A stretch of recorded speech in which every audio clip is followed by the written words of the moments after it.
अस्सलाम वालेकुम नाज़रीन, आप देख रहे हैं न्यूज़ टॉक। मैं हूं यशमीन जमाल। नाज़रीन, भुट्टो रेफरेंस में 12 साल बाद सुप्रीम कोर्ट की जानिब से आज एक तारीखी फैसला सामने आया है और 44 साल गुजरने के बाद सुप्रीम कोर्ट ने साबिक वज़ीर आज़म जुल्फ़िकार अली भुट्टो कत्ल केस में अपनी मुख्तसर राय देते हुए कहा है कि साबिक वज़ीर आज़म के खिलाफ कत्ल के मुकदमे में कानून के मुताबिक इंसाफ नहीं किया गया था।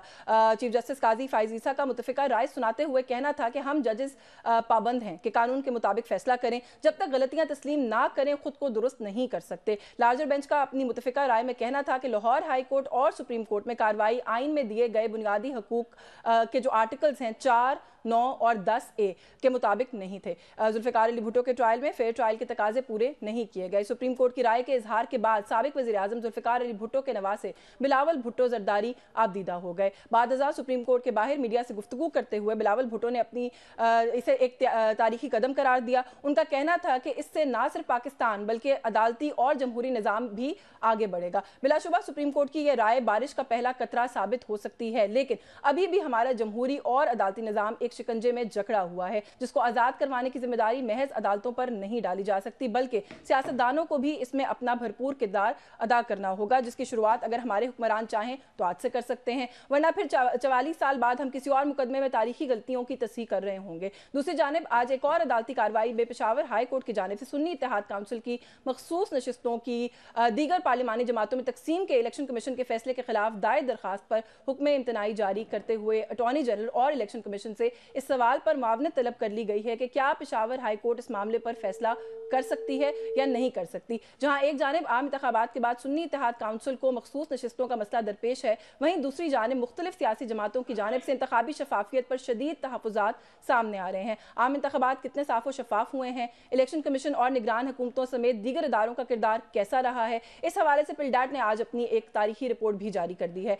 पिलडाट का अपनी रिपोर्ट में कहना है कि आम इंतखाबात 2024 में शफाफियत का स्कोर गुज़िश्ता 2 इंतखाबात के मुकाबले में सबसे कम रहा है। इलेक्शन कमीशन को इंतखाबी अमल पर एतमाद बहाल करने के लिए मुख्तलिफ उठने वाले सवालात के मुफस्सिल और तसल्ली बख्श जवाबात फराहम करने चाहिए। पिलडाट का अपनी रिपोर्ट में कहना है कि 8 फरवरी को होने वाले आम इंतखाबात में शफाफियत का स्कोर गुज़िश्ता होने वाले 2 इंतखाबात के मुकाबले में कम तरीन रहना पाकिस्तान में जमहूरी अमल के कमज़ोर होने की निशानदेही करता है। पिलडाट ने इलेक्शन कमीशन ऑफ पाकिस्तान से इंतखाबी नताइज के मुरतब तरसील और इंजमाम में होने वाली ताखीर और खामियों की मुकम्मल तहकीकात का मुतालबा भी किया है। पिलडाट का इस हवाले से अपनी रिपोर्ट में लिखना है कि यूं महसूस होता है कि 2018 के बाद से नताइज मुरतब करने के इंतजाम में कोई मौसर पेशरफ्त नहीं हुई और इसका स्कोर 40% पर रुका हुआ है, जो इलेक्शन मैनेजमेंट सिस्टम ऑपरेशन में इंक्वायरी का मुतकाजी है। पिलडाट ने अपनी इस रिपोर्ट में कबल अज इंतखाबात इलेक्शन इंतखाबी शेड्यूल में काफ़ी ताखीर, सियासी जबर, निगरान हुकूमतों और रियासती इदारों की गैर जानिबदारी के फुकदान समेत अमन व अमान की खराब सूरत हाल की निशानदेही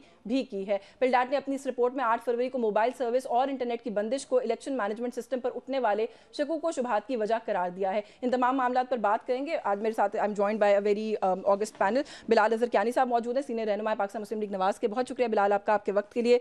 yet another senior politician Pakistan peoples party से फैसल करीम कुंडी साहब हमारे साथ मौजूद हैं और पाकिस्तान तहरीक इंसाफ से उनके भी बहुत सीनियर रहनुमा शौकत यूसुफजई साहब ने हमें ज्वाइन किया। बहुत शुक्रगुजार हूँ सभी मेहमानों की कि आज वक्त दिया। मैं आप दोनों की इजाज़त से कुंडी साहब से इसलिए शुरू करना चाहती हूँ कि एक बड़ा हिस्टोरिकल जो है वो डिसीजन हमने देखा कि आज आया है। कुंडी साहब, सर, एक साबिक वज़ीर आज़म को अगर ये कहें कि आज इंसाफ मिला तो मैं समझती हूँ कि शायद ये कहना दुरुस्त नहीं होगा। एक तो इतना जो वक्त गुजर गया, एक वो मामला जो है वो हम कह सकते हैं कि सामने है, और साथ ही साथ सुप्रीम कोर्ट ऑफ पाकिस्तान ने ज़ाहिर एक आईनी एक कानूनी हिच की वजह से ये भी कहा कि हम मुकम्मल फैसला जो वो वाला था उसको मुस्तरद नहीं कर सकते। सबसे पहले तो सर, आप फैसले को कैसे देखते हैं? इस फैसले को मुकम्मल तौर पर कलअदम करार देने के लिए ये कहा जा रहा है कि आईनी तरमीम की ज़रूरत पड़ सकती है। आप लोग अपने इत्तेहादियों के साथ मिलकर क्या इस तरह के किसी मामले पर काम करने के बारे में सोचेंगे? जी कुंडी साहब। बिस्मिल्लाहिर्रहमानिर्रहीम। देखिए, आज सुप्रीम कोर्ट में एक फैसला है जो कि बहुत ही पुराना पेंडिंग था। प्रेसिडेंट जरदारी साहब जब प्रेसिडेंट थे तो उन्होंने ये रेफरेंस, सुप्रीम कोर्ट की प्रेसिडेंशियल रेफरेंस आया, उसको कई सालों बाद सुना गया। आज एक तारीखी है दिन भी है जिसमें अदालत ने अपना जो उनके ऊपर जो एक ख्याल था उसको धोया, और साथ साथ आज एक और मौका यह है कि जरदारी साहब दोबारा प्रेसिडेंसी की तरफ जा रहे हैं और जो ज़ाहिर नजर आ रहा है वो आसानी से विन कर रहे हैं। तो इस रेफरेंस को जब तफसीली फैसला आएगा और सदर साहब अगर दस्तखत करने होंगे तो प्रेसिडेंट जरदारी साहब इस वक्त प्रेसिडेंसी में होंगे। लेकिन ये चीजें जो काफी अर्से से चीजें चल रही थी और ये ऐसा केस था जो कि हमने रेफरेंस में सुना जी कि इस केस का कभी भी किसी ने कोई रेफरेंस किसी और केस का नहीं दिया। और मैं समझता हूँ कि आज पाकिस्तान पीपल्स पार्टी के वर्करों के लिए, लीडरों के लिए, बल्कि संजान के लिए एक खुशी का दिन है कि आज कम अज कम पाकिस्तान की अदालत से उनको इंसाफ मिला है। और जो कमेंट्स हमने देखे जब हम रोजाना केस सुनने से जाते थे कि जो कमेंट्स की तरफ से आ रहे थे, और ये मुतफिका है जिसमें उसने डिफेंडिंग नोट भी लिखा। लेकिन सर फैसला, वो जो मैंने सवाल एक और भी छोड़ा, दूसरा हिस्सा सवाल का, कि फैसला कलअदम तो नहीं हुआ, वो कहा गया कि उसके लिए आईनी तरमीम की जरूरत है। देखिए वो तो बात की बात है कि उसमें जो चीजें टेक्निकल चीजें या उसमें कानूनी चीजें हैं वो हम देखेंगे। 40 चीजों हमारी लीगल टीम देखेगी और इस चीज को देख के उसके बाद ये सारा बिल्कुल ठीक है। बिलाल कियानी साहब, सर कैसे देख रहे हैं, एक हिस्टोरिकल रॉन्ग था जिसको करेक्ट किया गया।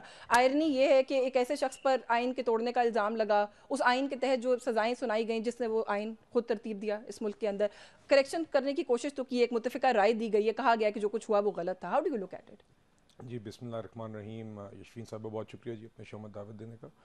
देखिए यकीनन आज एक तारीख़ी फ़ैसला है और ये एक तारीख़ का एक ऐसा दर्दनाक वाक़या है जो सब तस्लीम करते थे कि ये एक गलत है जो कि करेक्ट होना चाहिए। तो ये खुशाइंद बात है कि आज उसकी एक इम्पोर्टेंस ज़रूर है कि एक हिस्टोरिकल रेफरेंस में कि जब भी ये वाक़या अब तारीख़ में लिखा जाएगा तो आइंदा हमारी तारीख़ की किताबों में ये भी लिखा जाएगा कि सुप्रीम कोर्ट ने उस गलत को देर से ही मगर दुरुस्त किया और तस्लीम किया कि वो गलत फ़ैसला था। तो आई थिंक इसकी यकीनन एक तारीख़ी सिग्निफिकेंस है। और ये प्रेसिडेंट भी अच्छा है कि एक फॉर्मर प्राइम मिनिस्टर, चाहे वो तकरीबन आई थिंक 44 सालों बाद मेरे ख्याल से जी गालिबन ये आया है, मगर ये एक दुरुस्तगी हमारे निज़ाम में हुई है। और सुप्रीम कोर्ट के बेंच नंबर 1 में चीफ जस्टिस के हेडेड बेंच ने मेरे ख्याल से यूनानिमसली इस बात को तस्लीम किया कि फेयर ट्रायल नहीं हुई थी। तो इसकी यकीनन एक सिग्निफिकेंस है जी।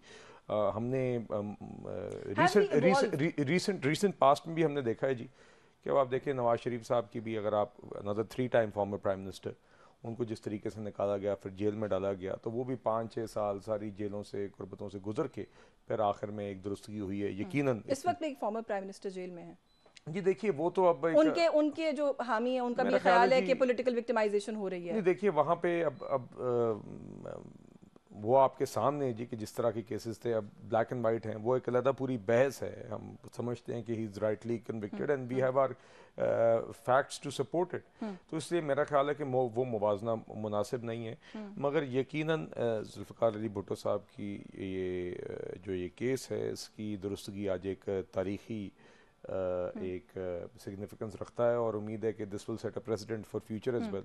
अच्छा, मैं मवाजना वैसे उस तरह मैं शौकत यूसुफजई साहब को भी गुफ्तगू में शामिल करना, मैं उस तरह मवाजना नहीं करी, लेकिन 9 मई का जो स्पेसिफिक एक मामला है पाकिस्तान तहरीक इंसाफ से जुड़ा हुआ, मुसलसल अब पीटीआई की तरफ से कहा जा रहा है कि आप एक जुडिशल कमीशन बनाएं, उसकी इंक्वायरी करें। कैपिटल हिल का हम हवाला बहुत सुनते हैं, वहाँ पर भी जब ये मामला हुआ देखा गया कि सीसीटीवी फुटेजेस निकाली गई, लोगों को आइडेंटिफाई किया गया। क्या उस सीक्वेंस के अंदर हम उतना सिस्टमैटिक तरीके से 9 मई को इन्वेस्टिगेट कर रहे हैं? नहीं करना चाहिए। अब तो पीटीआई खुद कह रही है ना करें। अभी भी देखिए कोर्ट्स में हो रहा है, अगर जुडिशियल कमीशन बनता है तो you don't have any objection? आपकी पार्टी को नॉट कोई एट ऑल, बल्कि मैं तो चाहूंगा जी कि और भी पक्के तरीके से एक 9 मई के मुजरिम को पकड़ा जाए, मजीद मोहर लगे। और यकीनन मैं साथ ये भी कहना चाहूँगा कि जो 9 मई के मुजरिम हैं उनके साथ कोई रियायत नहीं होनी चाहिए, और जो भी शख्स उसमें नहीं मुलव्वस उसके साथ ज्यादती नहीं होनी चाहिए। Fairness and rule of law should be insured. मगर आई थिंक ये प्रेसिडेंट भी इंश्योर करना ज़रूरी है कि अगर कोई कोर कमांडर हाउस पे, अगर कोई यादगार शहदा पर हमला करता है, सिविलियन इंस्टॉलेशंस पे, अस्पतालों पे हमला करता है, तो इस तरह मादर पे दर आज़ाद अगर हम इसके ऊपर अगर हम इसकी पे भी एक्शन ना लें तो आइंदा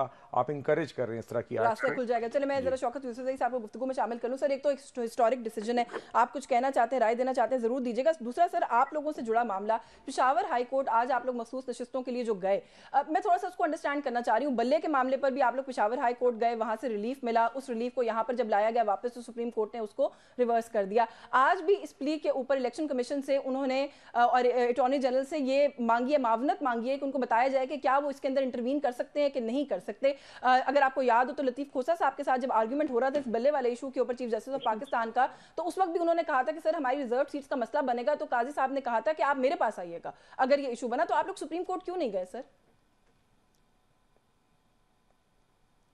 शौकत यूसुफजई साहब आप मौजूद हैं सर?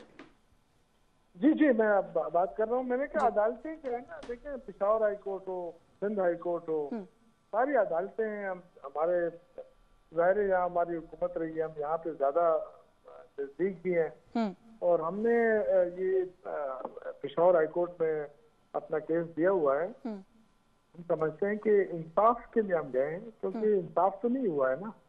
मतलब ये कि आपने बल्ला छीना, फिर आपने हमारे मैंडेट छीना, फिर उसके बाद आपने मखसूस सिस्टम से छीन ली। दूसरी तरफ मुल्क मुश्किल में है, फिर आप मुफाहमत की बात करते हैं, फिर आप मिसाकी मईशत की बात करते हैं। तो मतलब उसके लिए तो आपने एनवायरनमेंट बनाना है ना। दोनों तरफ से एनवायरनमेंट बनेगा तो मिसाकी जमहूरियत भी होगा, मिसाकी मईशत भी होगा। लेकिन अगर एक तरफ आप मुसलसल आप दीवार से लगा रहे हैं एक पार्टी को, फिर आप कहें कि जी मुल्क मुश्किल में है, आप मुफाहमत की तरफ आए, तो आप खुद सोचे, आवाम खुद फैसला करे कि क्या ये दुरुस्त है ये बात, या ये चाहते हैं, वाकई चाहते हैं कि मुल्क के अंदर मुफाहमत हो। नहीं सर, लीगल फ्रंट पर आपको जिन मसाइल का सामना है उसका जो मुफाहमत ऑफर कर रहे हैं उनसे क्या ताल्लुक है? सर शहबाज शरीफ साहब ने कहा है कि मुफाहमत करें, मिसाकी मुफाहमत करें। शहबाज शरीफ साहब जो है वो सर इस मुल्क की अदालतों को तो नहीं चलाते ना। देखें, ये मेरे ख्याल से इतना सिंपल सी बात नहीं है, ये कोई अभी की बात नहीं है। ये जो बेनिफिशरी है ना, देखें 1.5 साल जब हमारी हुकूमत खत्म हुई है, 1.5 साल शहबाज शरीफ को वज़ीर-ए-आज़म बनाया गया, तो क्यों बनाया गया? उसने मतलब ये कि कोई एक परसेंट भी कोई रिलीफ दिया या आवाम को, या 1% भी पाकिस्तान को कोई फायदा हुआ? मतलब ये कि क्यों हुकूमत क्यों खत्म की गई थी? वो खत्म इसलिए की गई थी कि उन्होंने अपने 80 अरब रुपए माफ कराने थे, वो माफ करा लिए। सबने मिलकर जो जिसने चोरी की थी अपने आप को साफ कर दिया। तो बेनिफिशरी तो ये थे ना, और अभी भी है। आप मुझे बताएं कि क्या सर आप फिर दो अलग बातें करें। आपकी बात से इत्तेफाक भी कर लूं, अगर कि बेनिफिशियरी हैं इस वक्त एज प्राइम मिनिस्टर, वो मुफाहमत का हाथ आगे बढ़ा रहे हैं, उस हाथ को आप आगे बढ़ के पाकिस्तान तहरीक इंसाफ के बहुत से नहीं यूसुफ जई साहब, पाकिस्तान तहरीक इंसाफ के बहुत से नाकिदीन का ये ख्याल है कि पीटीआई ने अपने आप को पहले ये जो एक रिजिड पॉलिसी है उससे बड़ा सियासी नुकसान पहुंचाया है। आप लोग अब भी फ्लेक्सिबल नहीं हो रहे सर?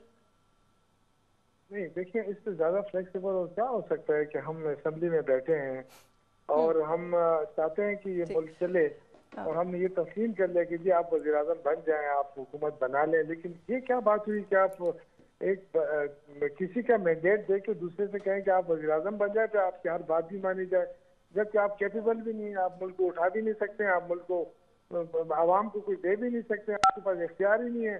तो ये तो देखिए ना, इस वक्त जो खिचड़ी बनी हुई है, कुंडी साहब मेरे भाई हैं बैठे हैं, इनसे पूछें, ये हुकूमत का हिस्सा है भी और नहीं भी है। मतलब ये नहीं, कुंडी साहब वाला सवाल तो मैं पूछूंगी कुंडी साहब से कि हुकूमत का हिस्सा है भी और नहीं भी है, ये बात तो है। मुझे एक ब्रेक लेना है। ये सूरत हाल है, जब ये सूरत हाल है इस मुल्क में कि जो हुकूमत में बैठे हैं, जो हुकूमत चला रहे हैं, वो भी मतलब ये कि कंफर्म नहीं है कि हम हैं कि नहीं है। तो देखिए, ये तो बंदरबांट थी जो इन्होंने आपस में तकसीम होना था, कर लिया कि जी आप सिंध ले लें, आप बलूचिस्तान ले लें, उधर ये कर लें, वो कर लें। ये सारे बेनिफिशियरी। चले मुझे एक ब्रेक लेनी है, ब्रेक से वापस आके सर पूछेंगे। फिर अगर बंदरबांट की बात है तो वो तो फिर केपीके आप लोगों ने भी लिया है ना सर, वहां पर इलेक्शन शफाफ हुआ है, बाकी मुल्क में इलेक्शन शफाफ नहीं हुआ। मैं इस पर बात करती हूँ सर, एक ब्रेक लेनी है, ब्रेक से वापस आके मजीद इस इशू पे बात करेंगे। व्यूअर्स हमारे साथ रहे जी। वेलकम बैक नाज़रीन। ब्रेक पे जाने से पहले मैंने अपने इब्तिदाई में 2-3 इश्यूज के ऊपर बात की। कुंडी साहब, सर ये जो पिलडाट की रिपोर्ट आई है, काफ़ी इसने मुझे लगता है वो जो सवालात ऑलरेडी बहुत सारे चल रहे थे, उन सवालात के ऊपर मजीद उनको गहरा कर दिया। उन सवालात को ये कहकर कि माजी में जो बहुत सारे इलेक्शंस हुए हैं उन्होंने पूरे स्कोर साथ में इशू किए हैं कि उनमें से अगर ये कहा जाए कि मुतनाज़ा तरीन और शफाफियत पर सबसे ज़्यादा सवाल अगर किसी इलेक्शन पर है तो वो 2024 के इलेक्शन पर है। सर किस तरीके से इसको रिस्पॉन्ड करेंगे? ये एक ऐसा इलेक्शन है जिसके बाद आप भले कैबिनेट में बैठे या नहीं बैठे, आपने एक हुकूमत को सपोर्ट करके हुकूमत बना दिया, आप लोगों को जहाँ जहाँ से मैंडेट मिला आप लोगों ने तस्लीम कर लिया है, जबकि कहा जा रहा है कि इलेक्शन का जो मैंडेट है वो तो सही है ही नहीं, शफाफ ही नहीं थे इलेक्शंस। पाकिस्तान पीपल्स पार्टी को वो इलेक्शन के तहफ़्फ़ुज़ात हैं, हमारे पार्टी के दोस्तों के पीसी में थे, मुख्तार सुबह से उन्होंने भी तहफ़्फ़ुज़ात को इज़हार किया, बाकी जमातों को भी है। लेकिन हमने अपने जो है, जो हमारे पास एविडेंस है, हम उसको कंपाइल कर रहे हैं और हम प्रॉपर फोरम पे जाएंगे।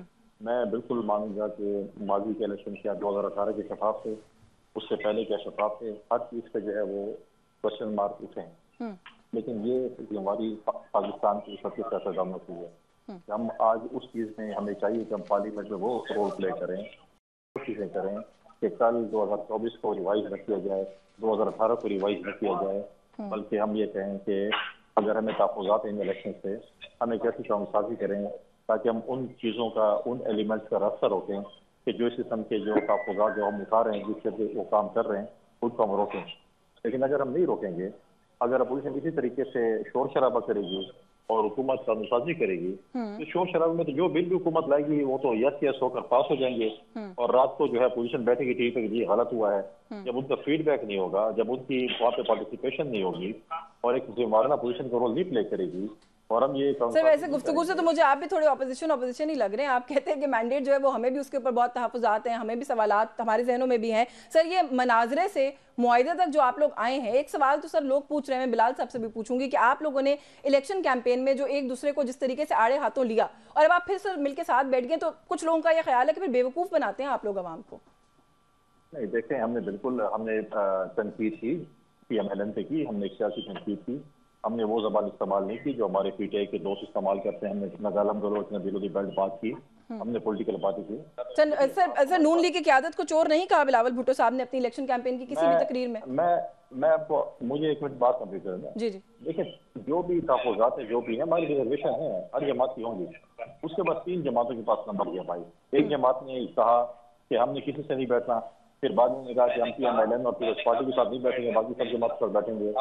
तो वो तो साइड पे हो गए। 2 जमातें रह गई, PMLN और पीपल्स पार्टी।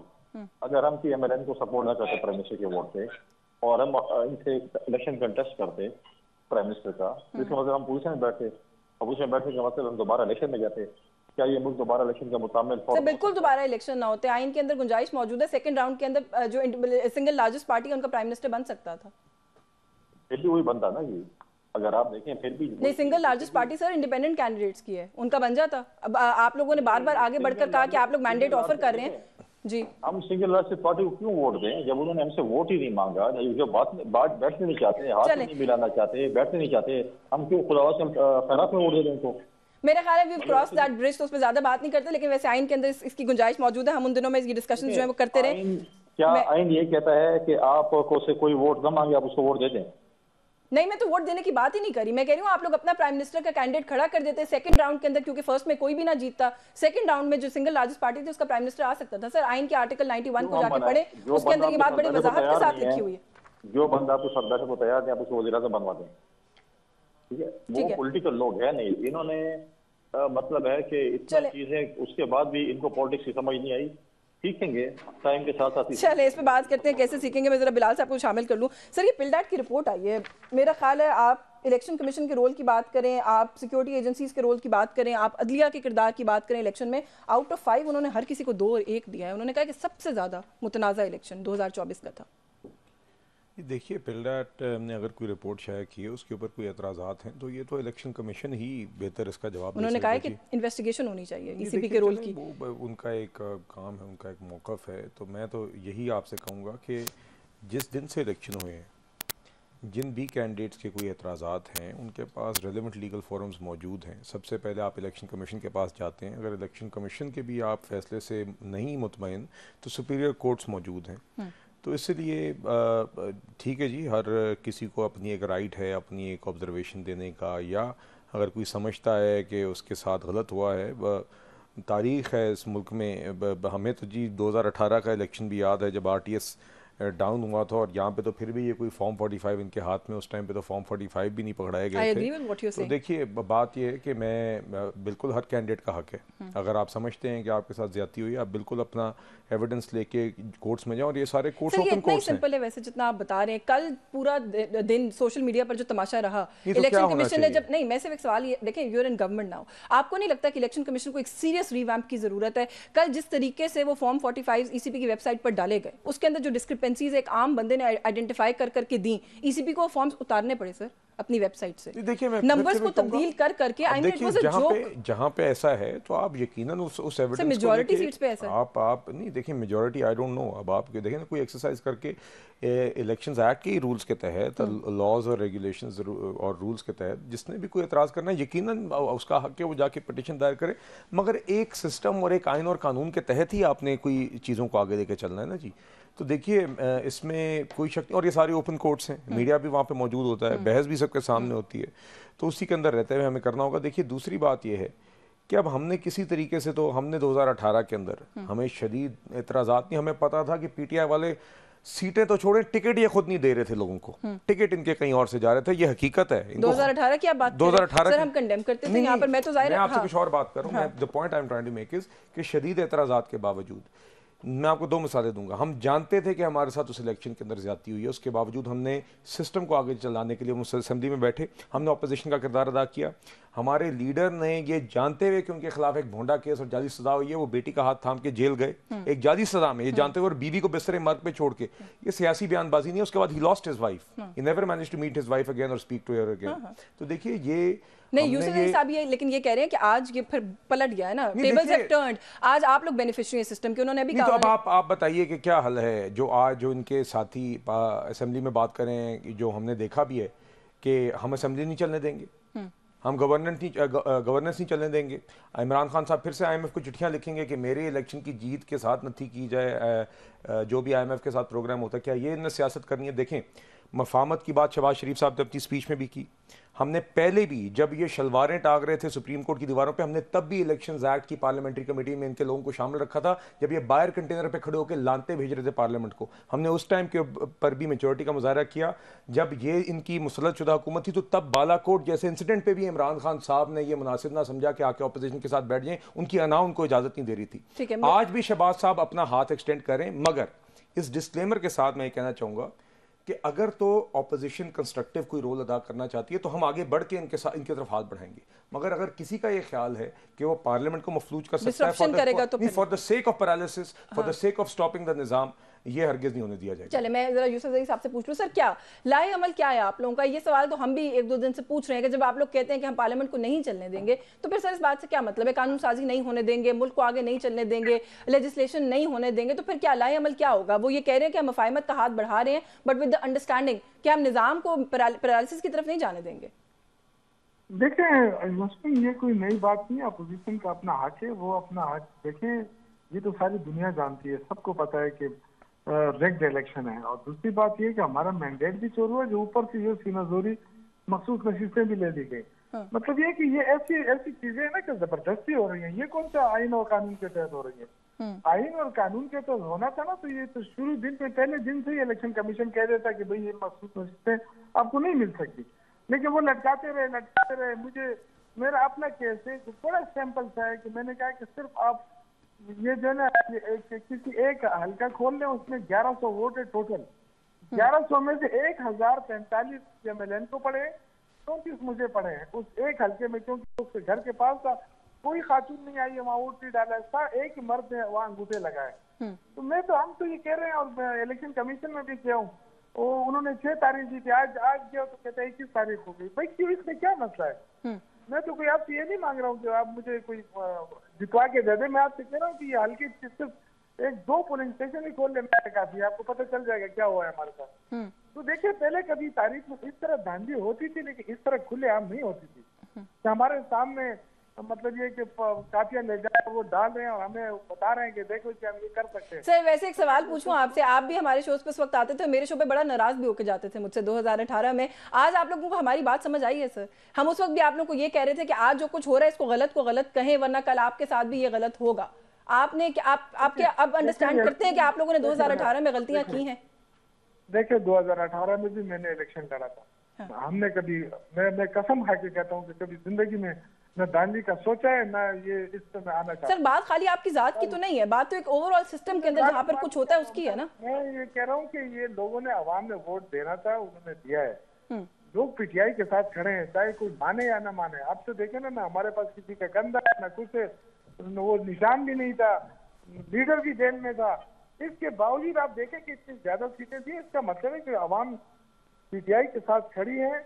और ये जो है ना, कोई अगर अपने हमारे साथ कोई अपने आप को करना चाहता तो ये एक अलग बात थी, लेकिन स्पीड पावर भी पीटीआई के साथ है और लोग भी खड़े हैं। लेकिन बदकिस्मती देखें, आपने हुकूमत बनाने के लिए इतना बड़ा एक किस्म का गेम हुआ ना, क्या पाकिस्तान किन मुश्किलात के शिकार है। और इनको देखेंगे, इनको नवाज शरीफ को ला रहे थे वहां से उठा के किसी आ जाए आपको प्राइम मिनिस्टर बनाते हैं। मुझे बताएं कि गरीब मुल्क ऐसा कर सकता है कि 80 अरब रुपए माफ कर दे? ये कैसा गरीब मुल्क है यार? तो इस पे हैरान हूँ। कर्जे पे कर्जे, लोगों पे कर्जे चढ़ा रहे हैं आप। बोझ मेल मुझ पे, आप पे, जैसे आम लोगों पे आएगा। और ये 80 अरब रुपए एकदम माफ कर दिया आते के साथ ही। कोई क्या इसका ये कोई तरीका है, मुझे बताएं। चले मुझे ब्रेक लेने दें, ब्रेक से वापस आके इस पे बात करते हैं मजीद। इस इशू पर जो अभी आपने सवाल रेज किया इस पर भी बात करेंगे। गवर्नमेंट के लिए कितनी बम्पी राइड होगी ये आने वाले जो दिन है, इस पर भी बात करेंगे। हमारे साथ रहे।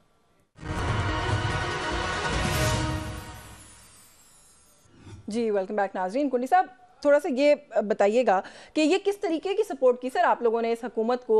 नारेबाजी होती है ईवान में, बेचारे अकेले फेस कर रहे होते हैं, इनके खिलाफ प्रोटेस्ट होता है अकेले फेस कर रहे होते हैं, इनको क्रिटिसिज्म मिलता है अकेले फेस कर रहे होते हैं। आप लोगों ने वज़ीर आज़म तो बना दिया PMLN का, लेकिन सर बिल्कुल ही जाके बैक सीट पर बैठ गए उसके बाद। नहीं देखें, ऐसी कोई बात नहीं है कि हम बिल्कुल बैक सीट पे बैठ गए। हमने हुकूमत को प्राइम मिनिस्टर का वोट दिया है, हम इक़दामात का वोट और इस तरह जो भी कांग्रेस यूनियन सपोर्ट करेंगे। और हम चाहते हैं कि देखें एक जिम्मेवाराना पोजीशन, एक जिम्मेवाराना पोजीशन का रोप ले करें जिसमें हम मुल्क को आगे लेकर चले, कानून साजी हो, चीजें हों जो मैंने पहले बात की है। अगर आज हम कानून साजी नहीं करते हैं और इन चीजों को नहीं रोकते जो आज अभी शौक जी साहब बात कर रहे हैं, शोर शराबे में चलना है। कल फिर इलेक्शन होंगे, 4-5 साल बाद इलेक्शन होंगे, फिर हम कहेंगे कि जी ये अपोजिशन की धांधली हो चुकी है, जो जीतेंगे वो बिल्कुल ठीक हो चुका है। तो इस तरीके से चीजें चलती रहेंगी। हमें चाहिए कि हम इस वक्त ऐसी कानून साजी करें कौमी असम्बली में और पार्लियामेंट में कि हम एक ऐसी चीजें लेके आए ताकि आइंदा जो फ्यूचर में इस किस्म की जो है वो चीजें ना हो, धांधली ना हो। एक ऐसा हो पाकिस्तान में जिस आवाम जिसके लिए वोट डाले उसी के लिए गिना जाए। और पाकिस्तान की आवाम की एक ख्वाब है कि फ्री एंड फेयर इलेक्शन इस मुल्क में होने चाहिए। हमेशा हर इलेक्शन के बाद ये चीजें होती हैं कि इलेक्शन में धांधली हुई है। 5 साल हम यही कर रहे होते हैं। वैसे हम तमाम पोलिटिकल पार्टीज पे और सियासी जमातों पर, सियासी लीडरशिप पे बहुत बड़ी जिम्मेदारी है। अवाम हमें वॉच कर रही है कि हम क्या चीज करते हैं। अगर हमने यही करना है, शोर शराबा करना है, इसी में टाइम गुजारना है, तो फिर इसमें भी टाइम गुजरेगा और अपनी काउंसिल। चले शोर शराबा जिसको आप कह रहे हैं वो कहते हैं जी डेमोक्रेसी है, हमारा राइट है। शौकत यूसुफ साहब ये शोर शराबा कह रहे हैं सब लोग कि आप लोग करते हैं ईवान के अंदर, ये ईवान के अंदर ही रहेगा, सड़कों पर भी आएगा? सड़कों पर आएगा तो क्या किसी और पॉलिटिकल पार्टी के साथ आपको लगता है कि आप लोग मिलकर इस प्रोटेस्ट को लेकर चल सकते हैं? मौलाना की तरफ कुछ आप लोगों का झुकाव हमने देखा था, लेकिन उन्होंने कहा कि PTI के साथ हमारा कोई भी मामला आगे नहीं चल सकता। देखिए हमारे अपना अल्हम्दुलिल्लाह हमारे पास अपने स्टेट पावर है, हम मजबूत जमात है, सबसे ज्यादा आवाम हमारे साथ है, हमें कोई इशू तो है नहीं, हमें किसी के सहारे की जरूरत तो नहीं है। हम तो देखें सबसे मुलाकातें हम कर रहे थे और उसमें मौलाना साहब की पार्टी से भी हमने की, जमात इस्लामी से भी किया, चकरेज साहब के, JDA के, सबके साथ मुलाकातें हुई। 2-3 मुलाकातों में तो मैं खुद भी मौजूद था। ऐसा इस तरह कोई इशू नहीं है कि हमारे को हो या ना हो। बाकी देखें ये अब अजीब बात है, आप जमहूरियत की बात भी करते हैं, फिर आप अपोजिशन की बात भी सुनने के लिए तैयार नहीं है और कहते हैं कि ये शोर शराबा करते हैं। तो जमहूरियत में क्या होता है बताएं मुझे? सड़कों पे आ जाए, लोगों को और मजीद तकलीफ में डाल दें, क्या करें आप बताएं? लेकिन अच्छा सर एक सवाल का सर ब्रीफली जरूर जवाब दे दीजिएगा, कुछ थोड़ा सा आप लोगों के नैरेटिव में चेंज आ रहा है क्या? हम एक्सपेक्ट करें, क्योंकि अली मोहम्मद खान साहब ने एक स्टेटमेंट दिया, उन्होंने कहा जरदारी साहब भी बहुत बड़े लीडर हैं, नवाज शरीफ साहब भी बहुत बड़े लीडर हैं और हम सबको मिलकर बैठना चाहिए, मामलात को देखना चाहिए। देखिए लीडर तो लीडर होते हैं ना, चाहे कोई माने या ना माने, उनके फॉलोअर्स तो होते हैं ना, उनकी क्या नुमाइंदगी नहीं है असेंबली के अंदर? नुमाइंदगी है असेंबली में, वो अलग बात है। देखो ये तो बदकिस्मती है कि हमारे टॉक शो में हम एक दूसरे को दे रहते हैं, लेकिन ये तो हकीकत होती है, हर एक फॉलोअर होते हैं, अवाम है, पाकिस्तानी अवाम है, उन्हें अवाम के मैंडेट का एहतराम करना चाहिए। बिल्कुल ठीक है। चले मैं 2-3 चीज़ों पे मुख्तसर बिलाल साहब आपसे, एक तो ये जो मखसूस नशिस्तों वाला मामला है, कुछ लोग ये सवाल ज़रूर कर रहे हैं कि नून लीग, पीपल्स पार्टी, आप लोगों ने अच्छी मेजोरिटी के साथ गवर्नमेंट बना ली इत्तेहाद करके, इनकी मखसूस नशिस्तें क्यों ली आप लोगों ने, बल्कि मांगी इलेक्शन कमीशन से जाके? देखिए बात ये इसको ज़रा मेरे ख्याल से समझने की ज़रूरत है। देखिए दीगर जमातों ने इलेक्शन लड़ा और कुछ आज़ाद कैंडिडेट्स ने इलेक्शन लड़ा। PTI का ना निशान था ना बतौर जमात उसने इलेक्शन लड़ा, ठीक है जी, ये ऐसा ही था, यू नो इट ना, यू नो इट। बट देखिए हकीकत ये कि सुन्नी इत्तेहाद काउंसिल एक जमात है जिसको आज़ाद PTI बैक्ड आज़ाद कैंडिडेट्स ने ज्वाइन किया। सुन्नी इत्तेहाद काउंसिल ने इलेक्शन ना खुद लड़े, उनके किसी कैंडिडेट ने जनरल सीट्स पे ना वो जीती, और ना ही उन्होंने रिजर्व सीट्स के लिए कोई कैंडिडेट्स की लिस्ट इलेक्शन से कबल दूसरी जमातों की तरह जमा कराई। इलेक्शंस के बाद अब जब PTI बैक कैंडिडेट्स उनको ज्वाइन कर लिया था, वो मुतालबा करें जो हमारे कैंडिडेट से वो इधर करें। हालांकि आइन और कानून में, इलेक्शन रूल्स में, इलेक्शन एक्ट में कहीं पे भी इसकी गुंजाइश नहीं मौजूद। तो देखिए बात ये है कि अब आप चाहते हैं कि इलेक्शंस एक्ट के बाहर कोई आपके हक में फैसला हो, या तो आप बताएं आइन और कानून में कहाँ पे इसकी गुंजाइश है। वैसे आप लोग छोड़ देते इस मसले को, इलेक्शन कमीशन खुद कह देती है सीट्स आप में बट रही हैं, आप लोग के तो लोग गए सर बकायदा दरखास्तें लेकर। देखिए बात ये है कि इलेक्शन कमीशन ने ही इसका फैसला करना है, इलेक्शन कमीशन ने ही इसका फैसला किया। But you asked for it ना, यू पीपल्स पार्टी, JUI। और दूसरी बात ये है कि देयर आर 2 ऑप्शंस। या तो जो हाउस इनकम्प्लीट रहे, या जो कि रिमेनिंग सीट्स हैं वो जो पार्टीज असेंबली में रिप्रेजेंटेड है जनरल सीट्स में, उनमें वो डिस्ट्रीब्यूट हो। These are the only two legal options as I understand it. तो उसके नतीजे में ही इलेक्शन कमीशन ने फैसला किया है कि बाकी जमातें जो जिनकी जनरल सीट्स पे रिप्रेजेंटेशन है, उन्हीं में ही उसी प्रोपोर्शन में बकिया जो सीट्स वेकेंट हैं उनको तकसीम किया जाए। और दूसरी बात मैं ये ज़रूर कहना चाहूँगा कि देखिए PTI में भी लोग ऐसे हैं जो एक्सपीरियंस पार्लियामेंटेरियन भी हैं, पहली दफ़ा पार्लियामेंट में नहीं आ रहे, लीगल एक्सपर्ट्स भी हैं। क्या सुन्नी इत्तेहाद काउंसिल ज्वाइन करते हुए उस टाइम पे उनको इस नुक्ते का पता नहीं था? Were they not aware of the fact that this is not an option they will be exercised? admitted on our shows also कि ये गलती हुई है। ये तो देखिए ना, अब आप कहें कि अब तो हम आ गए हैं, अब कोई तरीका नहीं, मैं तो आपसे आपके पर्सपेक्टिव में सवाल पूछ रही हूँ ना कि यू पीपल आस्क फॉर। अच्छा, थोड़ा सा because you have been part of TMLN's finance team, अभी जो 16 महीने की हुकूमत थी, in a good capacity actually you work with prime minister Shahbaz Sharif पहले भी। PMLN की गवर्नमेंट हो, इसहाक डार फाइनेंस मिनिस्टर ना हो, ये लोग कहते हैं समझ नहीं आती, थिंकेबल नहीं है, लेकिन अभी इस वक्त खबरें यही है कि नहीं है डॉक्टर साहब। देखिए, सबसे पहले तो कोई हतमी फैसला अभी तक नहीं आया जी सामने। ये नवाज शरीफ साहब और शहबाज शरीफ साहब ही कैबिनेट डिसाइड करेंगे जी, और उसमें यकीनन मुझे यकीन है कि इसहाक डार साहब is not only 3 or 4 time मेरे ख्याल से former finance minister of the country, but also very senior member of our party. So जो भी मुआशी टीम के भी फैसले होंगे उसमें डार साहब की मुशावरत शामिल होगी, मगर फैसला नवाज शरीफ साहब और शहबाज शरीफ साहब का ही होगा। आपके बयान से वैसे लग रहा है कि कोई जी मेरे इल्म में है ही नहीं ऑनेस्टली जी। देखिए, क्योंकि ये फैसला है लीडरशिप का, तो I am also brief one liner comment, I am out of time. आप लोग कितना बम्पी राइड आपको लगता है ये आने वाला वक्त आपके लिए होने वाला है? आपके इत्तेहादी भी ना होल हार्टेडली साथ नहीं है, उन्होंने छोड़ दिया आपको धक्का देके। बड़े चैलेंजिंग एनवायरनमेंट में हमने डिलीवर करके दिखाया, हमारी जमात का एक ट्रैक रिकॉर्ड है। यकीनन मुआशी तौर पे चैलेंजिंग टाइम्स हैं, बहुत सारे ऐसे फैसले और काम करने दरकार हैं जो क्रॉनिक हमारे मुआशी मसाइल उसके मुस्तकिल हल के लिए, और जो इमीडिएट रिलीफ, टारगेटेड सब्सिडीज़ और मदद के तहत हमने बहुत कमज़ोर तबकात को फराहम करना है। ये दोनों चीज़ें साथ साथ लेके चलनी है। पॉलिटिकली भी इन्वायरमेंट टफ है, इकोनॉमिकली भी टफ है, मगर हमारी पार्टी का पहले ट्रैक रिकॉर्ड भी है। हमने इस तरह की चीज़ों को पहले भी हमने सामना करके किया और हम तैयार हैं जी बिल्कुल इस चैलेंज का सामना करने के लिए काम करते हुए नजर। बहुत शुक्रिया सर आपका। आपके वक्त बिलाल असरकियानी साहब हमारे साथ मौजूद थे, फैसल करीम कुंडी साहब मौजूद थे, शौकत यूसुफजई साहब मौजूद थे। सभी मेहमानों के शुक्रगुजार हैं प्रोग्राम में आज वक्त देने के लिए न्यूज़ टॉक से। आज के लिए बस यही कुछ। यशमीन जमाल को इजाज़त दीजिए। अल्लाह हाफ़िज़।